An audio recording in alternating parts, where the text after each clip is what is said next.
Hi everyone, cutting right to the chase. Today I'm going to show you easily one of my top 3 models from Zelos, the Helmsman 2.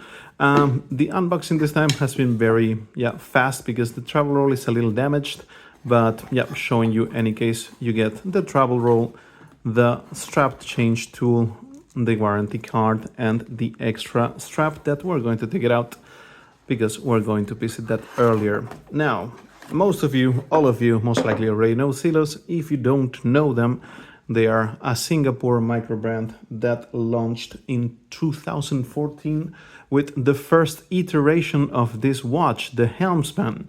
A couple of years later, 3 years later, in 2017, they launched version 2.0, which is this one right now, and it had improved on a couple of things.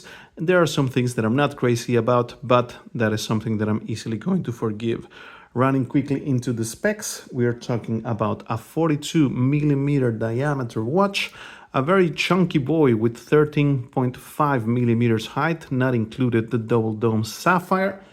A length to lock width of 48 millimeters. That wears actually shorter. The way that you see it there is just wrapping beautifully on the wrist. 22 millimeters lock to lock, 300 meters water resistance, powered by a Seiko NH35, the old reliable. And as an interesting note, this one is with the ceramic bezel as mentioned, that has a hardness of 1500 Vickers, so it can just pretty much take everything that you launched at them. This is again a super compressor style watch, not a super compressor itself. For those of you who don't know, a super compressor watch is basically a watch similar to this one with an inner bezel, but the cool thing about that one is that the glass is pretty much pushing harder into the case the deeper you go, hence the name super compressor, and that allows it to increase the water resistance. This is not the case with this one. With this one, we're just talking about the aesthetic of having an internal bezel, but that's pretty much it. Now, outside of the specs and going into the design itself, I really think that this is a home run from Zelos. There is just one thing that has really never kept me happy about this model. This is actually the third one that I have. If you check my first video, you will see that the one that I was wearing at that time was also a Helmsman, but we'll get to that at the end. Now, things that I love about this watch: the finishing. We're talking about 3 different finishes. Here you have it a little bit more polished on the sides. You have some brushing here. Also, when you're talking about the versions with the bronze bezel, it is a brushed bezel, so it just basically takes it better when it comes to everyday use. And on the sides, those CNC machine sides are sandblasted. Now, this is easily my favorite part of the watch. It's a very unique look. You have seen in a couple of models afterwards, but when this one came out, it was one of the few that did it. It just makes it very dynamic. It just makes it flow very easily, even maybe feel a little thinner. And in the back, engraved with that helm, hence the name Helmsman. This is the point of it. The dual crowns, as mentioned, are both emulating the super compressor style, and they are screwed down, so that's cool. They are loomed on both sides, which also gives it a very interesting look. It has a very easy way of operating, even though my experience normally with this type of cone crowns is that it actually slips a little bit more. It's not the case. These ones are very grippy. These ones are very nice. Jumping into the dial, it's a very cool multi-layered dial. You see there, like in the bottom, just matte black, beautiful circular rushing. Then the outer ring with the applied indexes in rosé gold or bronze if you want to, filled with VGW9 Super Luminova, and the minute tracker. The date window color matched, beautiful as well.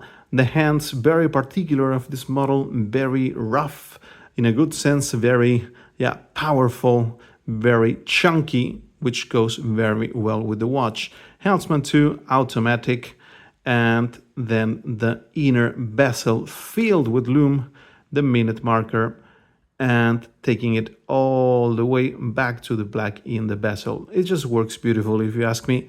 And again, the depth that you get in this dial plus the distortion that you get with the sapphire is just a home run. I really, really, really love this watch. Now, the strap, you either get the rubber strap with the Zelos keeper or this brown Horween leather strap, which is absolutely beautiful. I have no idea why Zelos has stopped doing these ones because they are just amazing. Like easily one of my favorite ones. And at the price point, I think that these ones were like $29, like easily my favorite one, period, hands down. Now, with that being said, and all the things that I like about the watch, quick wrist check, I'm wearing another Zelos this time, the Aurora Damascus, which I absolutely love. And this is a mod, my first mod, because I found the original hands to be a little skinny. So these thicker ones have actually been, a godsend, if you ask me. Need to make a video on this one as well. Okay, so what I was saying, and jumping into the things that I don't really am crazy about in this watch. And again, you're maybe understanding what I mean. Like there you see the VGW9, but you see that the inner bezel is not as bright, and that's pretty much the issue. This is general to the whole Helmsman 2 lineup.